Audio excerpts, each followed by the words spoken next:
Hakeem Dubois, founder of DEKAD Lifestyle. Today we're going to go into what it's like to live in the day in the life of Noel Ashman's shoes. And first of all, let's go into your title, your current day title, film producer? I would say film producer slash club owner. Slash club owner. But more film producing these days. Well, first, before we get into what you're doing now, let's go into what got you to this point. You used to be a club owner, and before that, a club promoter, right? Correct. And what era was that? Well, I started promoting when I was about 13.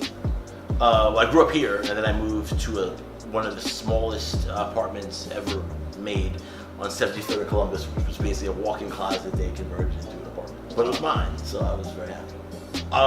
When I started, well, it was interesting back then. I went to prep school, okay, and a lot of my friends at the time were, it's kind of the age where you're kind of too young to go to a nightclub. Yeah. You're a little bit too old to go to the movies and go home. Yeah. So what used to happen was we used to have all these house parties where whoever's parents were away for the weekend, 500 kids would descend on the house and trash it. So I kind of realized that my friends had nothing to do, because they really couldn't get in clubs. So I started doing keg parties. And the first one I did was actually on 52nd and 10th Avenue. There was this little loft called Soundscape. It was a music studio. I remember we printed 20 flyers, said mid-year bash, $5 all you could drink. That was back when you beer handed out flyers. It literally handed out flyers. Yeah, We only made like 25 of them. We handed it to each school, one to each school, to tell your friends. Wow. And I remember at about 8:30, then the party started at 9. By about 8:30, there were literally thousands of kids. 10th Avenue had to be shut down because there were so many kids trying to get in.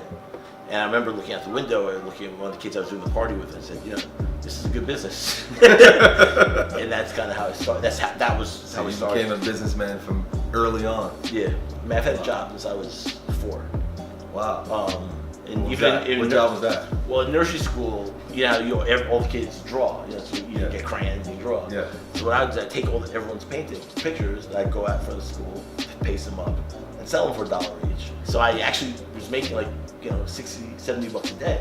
That's impressive. Yeah. So that's how I started. But then I had a job on the weekends. I would wagon in Fire Island, which is taking people's luggage from the ferries to their houses because no cars there. I worked at a chicken kitchen delivering chickens. I worked at a dental office for a while. I worked at a real estate office for a while. I've always had a job since I was 4. About the club industry now, this was in the 80s. You were saying, right? We were in the nightlife. We just aged me real quick. Yeah. And then tell me one of the craziest moments, like during your club promoting days, that you knew, what, this is the industry for me. This is the industry I want to be a part of and someday own a club. I mean, I think from the first party, or through the first one I told you about on 10th Avenue, was just when you saw the amount of people we brought with 25 flyers that we brought. We estimated between 10,000 and 15,000 kids showed up. Wow. So it was pretty obvious this was a good business. Yeah. So I started doing it at lofts.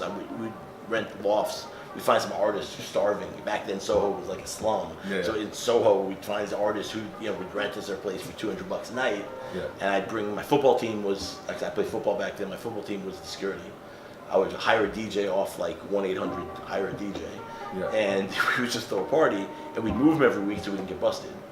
And as they got bigger, I actually got retired cops who would work the door so we wouldn't get busted. Yeah. And then we also keep moving them so that the cops would never know where we are. And after a couple of years of doing, lofts, I wanted to get into clubs because, loft parties were kind of crazy because there's so much responsibility. God forbid, we used to have, gangs show up. Like Stuyvesant had these Asian gangs that some members went to Stuyvesant. They went out at the party, come and try to rob people. So I had my security not only do security for the club, but outside to make sure no one gets robbed. And so I eventually wanted to get into clubs and were a little bit more formatted. And as far as so during your adolescent years as a promoter, what would you say the most you ever made as a teenager doing club promoting? I can't get the numbers, but we did. I mean, ballpark. You would say on your best night, ballpark number. I'm not gonna get into it. an actual number, but I mean, but I made enough money to support myself. No, definitely. And that was what we supported. 15,000 kids outside, you're probably making more than your peers for sure. Yeah. Well, it took a long time to harness that into something that actually, because in the beginning you make big mistakes. But once you got into clubs, the first club I ever did was a club called Private Eyes, which was the first club that had video screens all over. So they actually videos of the music. It was kind of funny at the time. Kind of like a very MTV kind of club. I remember I was 15 when I did the first party there.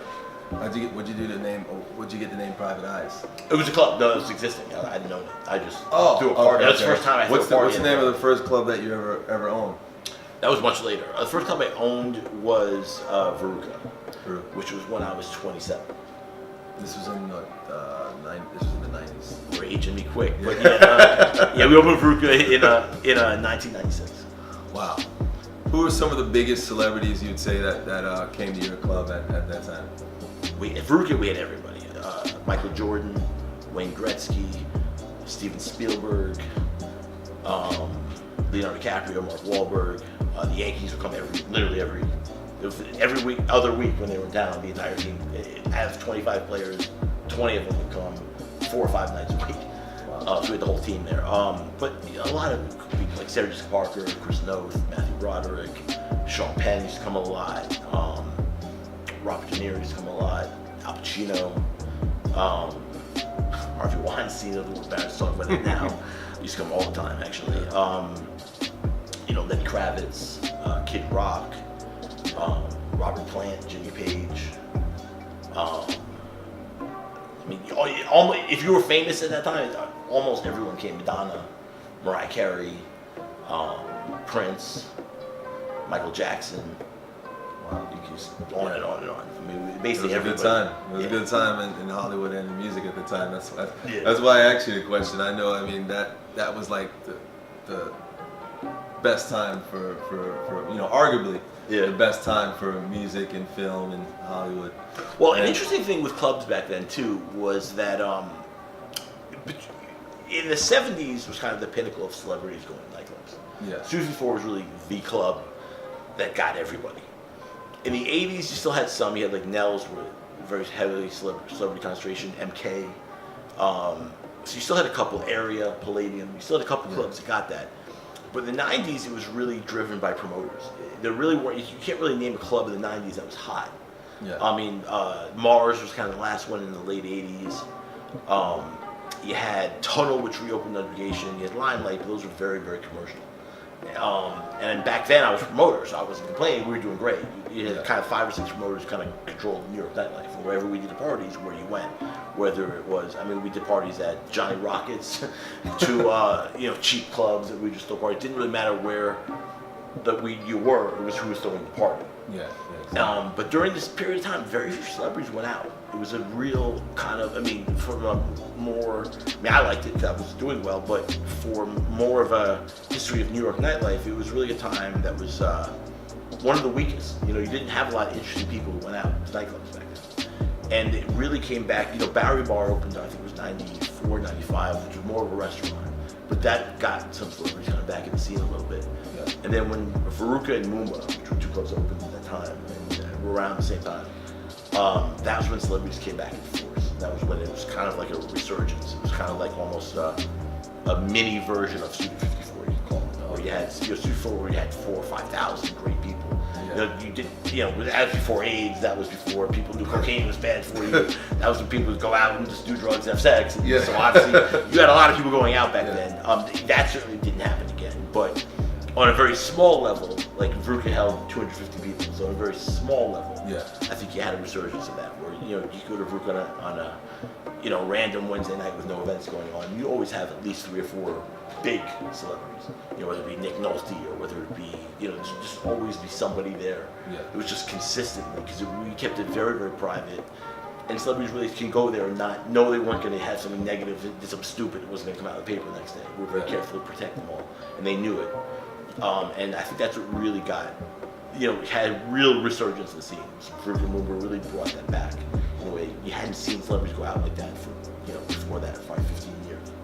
it's legendary. And it lasted from 95 to when?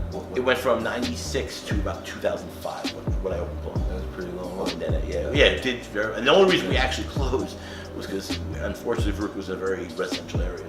Yeah. So we were getting, I mean, everyone wanted that. It's the community board, the build condo board, I mean, everybody wanted us. Yeah. We got, I think 500 complaints a day. It wasn't that we were bad. I mean, we were a very under controlled place, very well run, if I do say so myself. But just because, crowds outside was a big problem. We'd probably turn on average probably 752,000 people away a night. So just the noise of people, cursing the doorman out every night. Yeah. And all the cars trying to get by was what the problem was. So we eventually had to close. We're too many lawsuits. We were fighting. And then Plum, how long was that open? Plum was from 2004 to 2010, right at the end of 2009.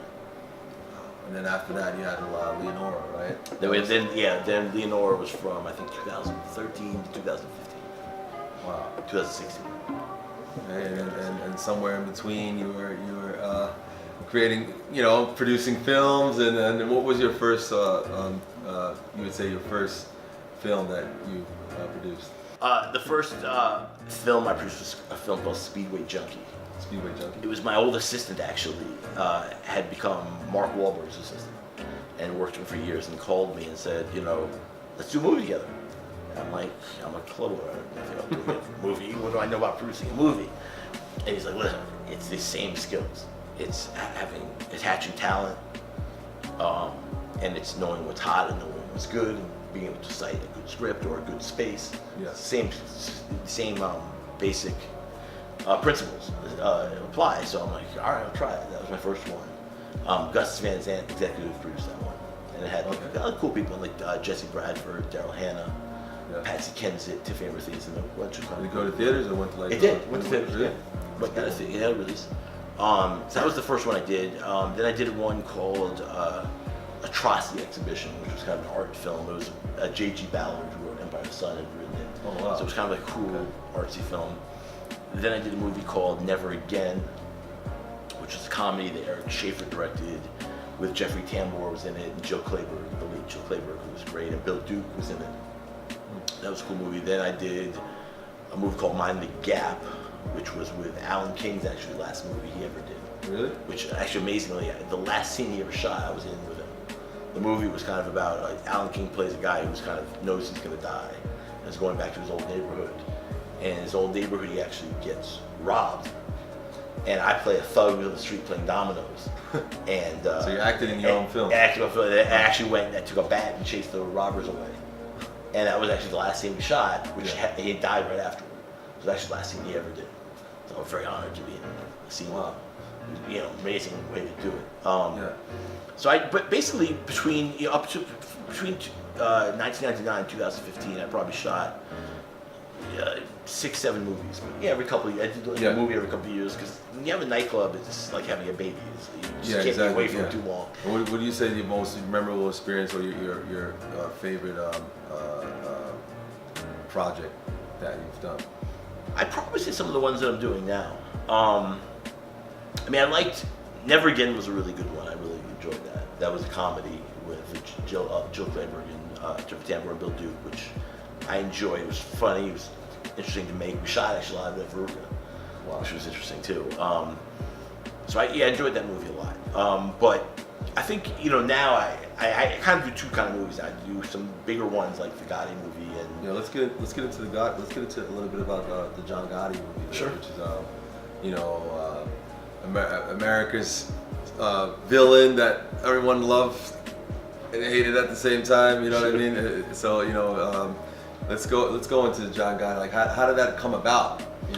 Well, a friend of mine, Randall Emmett, who actually was my assistant for many years and then became Mark Wahlberg, the guy who got me into the film, actually, we've been talking about doing it, and that just one that came up that really interested me, so we did it together.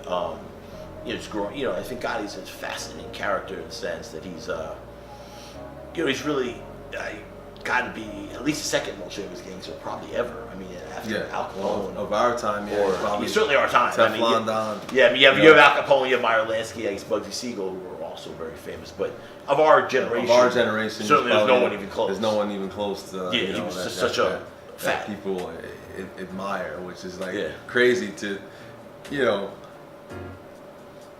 admire. Every person is not admiring a gangster, but Sure. so that's what makes it so fascinating Well, that he was this admirable guy that everyone just kind Sure. of like praised and, you know, held high, you know, held his name high. But so how did it come about though? Like how did you said your friend brought you the idea and There were it had been being batted around the idea of doing it for a while with the drugs, but I how long did it take to you know? Once we got involved, we were luckily able to get it done pretty quick. There were some guys who had gotten the script initially and gotten it going and had gotten it to that point, so they really deserve the credit for getting it to that point. Then when I came in with Randy, Yeah. who was my partner at that time, and George Furlow, his partner, that's when I think we were able to really to make it happen. But yeah, it was sad. It was just I thought it was an important story to bring to the screen, so I was just happy to be involved. And John Travolta, who was the star, was that the original pick or Well, there were a lot of people who got kind of before we were involved who had gotten just discussed. But yeah, I mean, to me, I don't know who else could have done it. I mean, there's so many. I'm excited to see it. You know, I mean, I know, you know, image-wise, you know, when I look at the cover of that of the film, Sure. John Travolta looks like a spinning image of John Gotti. Yeah, I mean, It's like almost. it's crazy. It's almost scary. And he's you know? great. I mean, he's really, really good. Yeah. I mean, I really don't know who else could have played it like John. I mean, he was the guy. This is the role he was born for almost. I mean, it was I'm just excited perfect to for see him. it. I mean, when is it scheduled to hit theaters? June 15th. June 15th this year.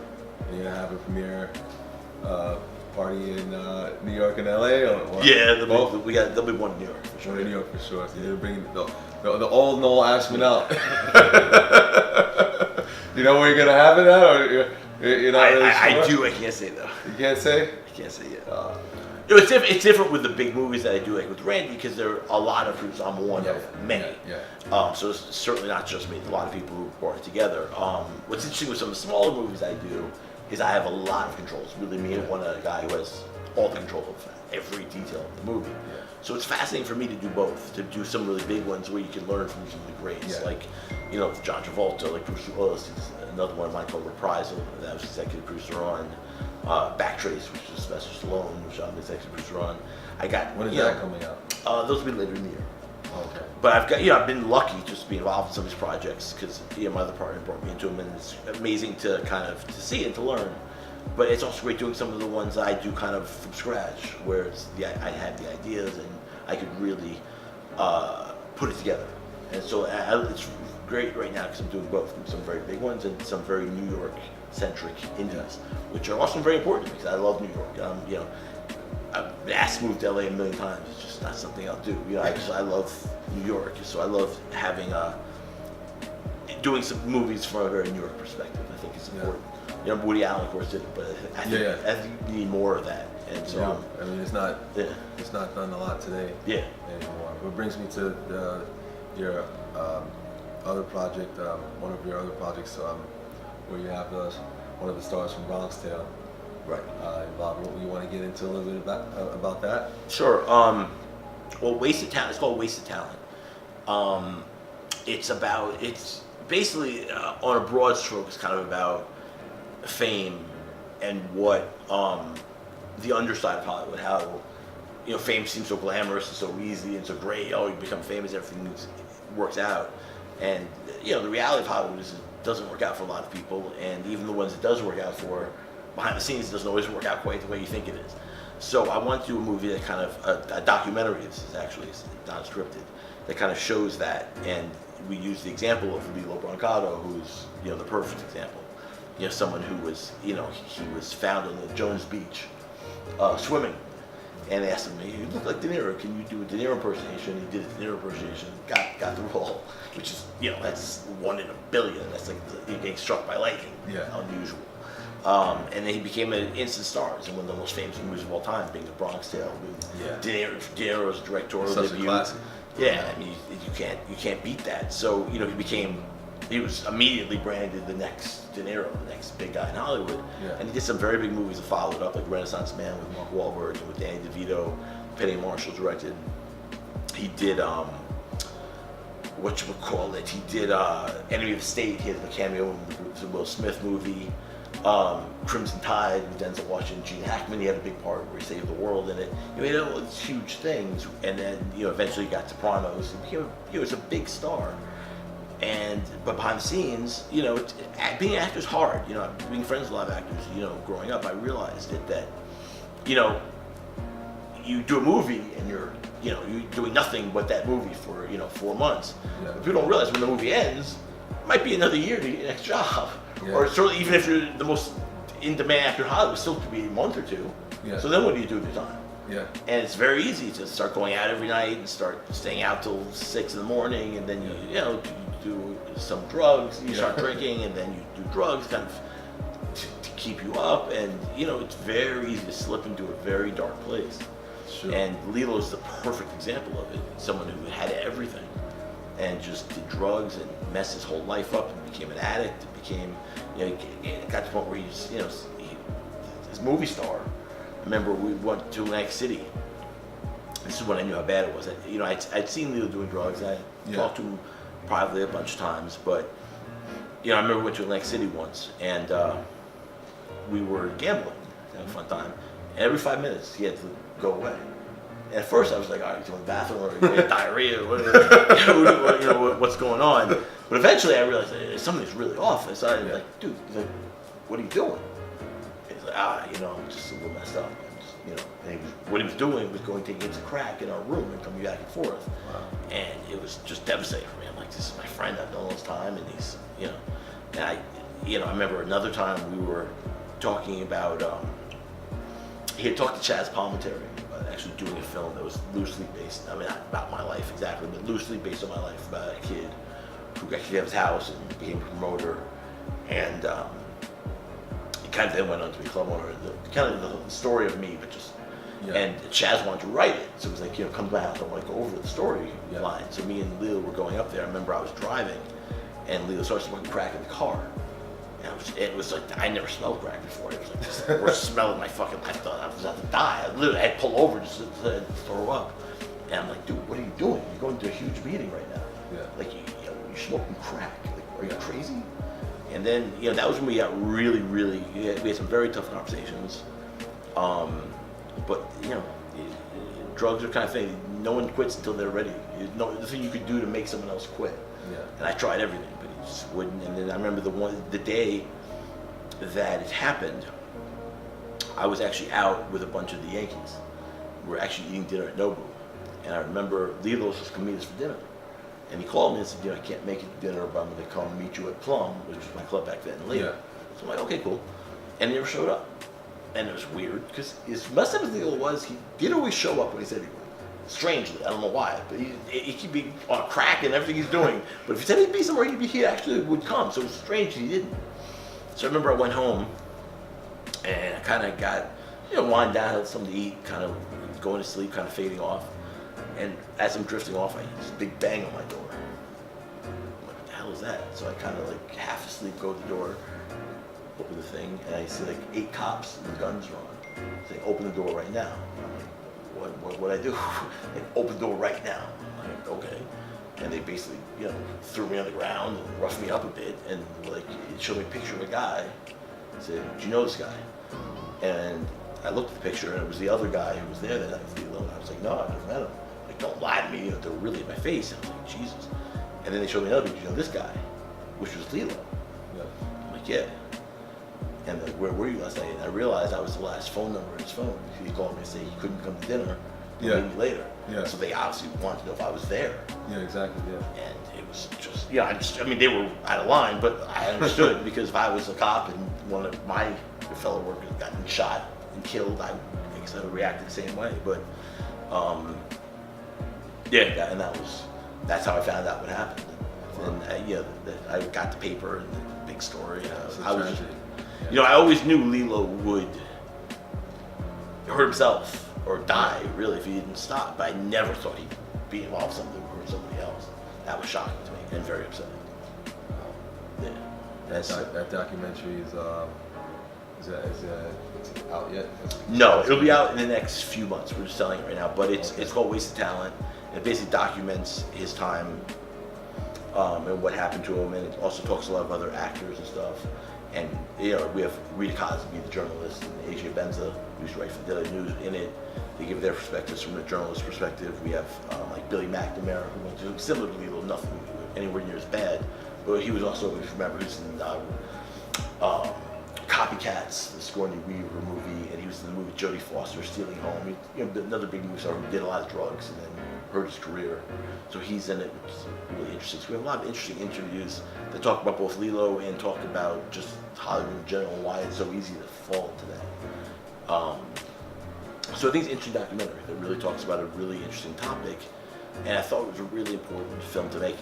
Right after Lilo was in jail, I always wanted to, I knew right then I wanted to make this movie. I think it's important. I think that, you know, kids see all these, you know, tales of Hollywood of doing drugs and it's so glamorous and everybody's happy and everyone was happily ever after. That's just not the way it works. So to me, if, you know, one kid sees this and says, damn, you know, this is good. I better not do drugs. Yeah. I better not do stupid things. You know, if one kid sees it and he has that, then we've done a great thing. Yeah. And that's why I thought it was really important for him to make. Wow. And then, you know, what comes after these two films? These are probably John Gotti's film and this film is probably like two of the highlights for the year, I imagine, right? Well, we have a bunch of them. Yeah, I mean, two great ones, but we have, I did another movie called Clinton Road. Okay. Which was about the actual Clinton Road, Jersey. I don't know if you're familiar with it, but I wasn't until I saw the script. But Clinton Road's a road in Jersey where all this crazy stuff had happened. It was really a fascinating read. It's kind of like it's deemed the scariest place in the United States, scariest road in the United States. Yeah. The scariest road? There are a lot of murders that were preserved in the early 70s where you could drive through and see all these wild animals, kind of like an African safari. But it's in freaking New Jersey. Yeah. You know, now that would never happen because you get sued. What town is this? It's 32 miles out of the city into northern Jersey. Oh, okay. It's a road, and basically it's like a long stretch of road. Very few people live there. Very few houses. It's kind of just this deserted, bizarre, strange place. And you look pictures, and it's like bizarre to look. It's like wow. And you realize all these just crazy things. I mean, there's some urban legends like one kid had jumped off fell off a bridge and died. There's a legend that he comes up once a year, and you know, if you put a coin, he'll move the coin. There's all these weird legends, but there's a lot of truth behind them. That just unexplained deaths that have happened there. And also going back to the wildlife preserve, they went bankrupt in like the early 70s, and a lot of the animals escaped. So there was a time where there lived like monkeys running around Jersey. Like you were driving, and a monkey would, you know, it's like what the hell. And the urban legends, they're still there. That they breed in, they're still there, which you know I haven't seen, but it's certainly a crazy place. So a friend of mine wrote a script that was based in fact. It was based on some true stories, and then kind of was fictionalized to make a horror movie. So it's a horror movie we made that was called Clinton Road. That was based on Clinton Road, and it's really interesting. And we did a scene where the characters all go to a club in New York. So we have a lot of cameos there. It's where Ice-T plays the club owner, and Vincent Pastore plays from The Sopranos plays his henchman, and Eric Roberts plays Eric Roberts himself trying to get into the club. So it was kind of interesting, and we called it Club Veruca, which was funny. So yeah, I was proud of that. I'm waiting for the first cut, but that went really well too. I was really proud of that movie. That was another movie we did. So I'm very fortunate to have shot a lot of really cool movies this year. Wow, it's amazing. I'm excited to see it. You know, definitely excited to see them. I know the rest of you guys out there are as well. So let's take the viewers on a small little tour on the clubs that exist now. Okay, yeah, let's go take a look at some of those places and give you guys a tour of old school New York City nightlife that still exists today. Cool.